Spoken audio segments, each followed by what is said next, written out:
ઘરનું જે અનાજ રેશનથી મળે ગરીબોને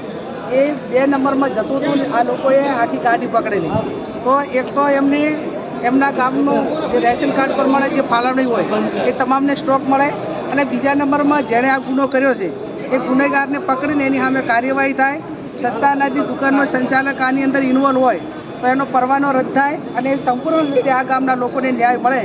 એવું આવેદનપત્ર આપ્યું છે. અમે પણ ભલામણ કરી છે અને સાથે સાથે એ પણ વાત કરી છે કે જ્યારે જડિયાલી ગામનું વિતરણ ચાલુ હોય ત્યારે જિલ્લાના કોઈ પણ અધિકારીએ ત્યાં રૂબરૂ મુલાકાત લેવાની, જેથી કરીને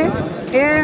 લખે છે વધારે અને ગ્રાહકોને આપે છે ઓછું, તો એની સામે વિસંગતતા ન આવે એના માટે કરીને જેટલા એમના SMS કરેલા હોય એટલો જ એમને પુરવઠો અનાજ, ચોખા હોય, ઘઉં હોય, જે પણ રાશનની અંદર મળતું હોય એ તમામ ખાદ્ય પદાર્થ જે વસ્તુઓ હોય એ તમામ લોકોને આપે એવી વાત પણ અમે કલેક્ટરશ્રીને કરી છે. આ બાબતમાં એમણે ખાતરી પણ આપી છે ન્યાય તપાસ થશે અને નહીં થાય તો આવનાર સમયમાં સંકલન સમિતિની મિટિંગ હોય કે જેમાં લઈ અને અમને ન્યાય અપાવવા માટેની જવાબદારી પૂરેપૂરી અમારી રહેશે.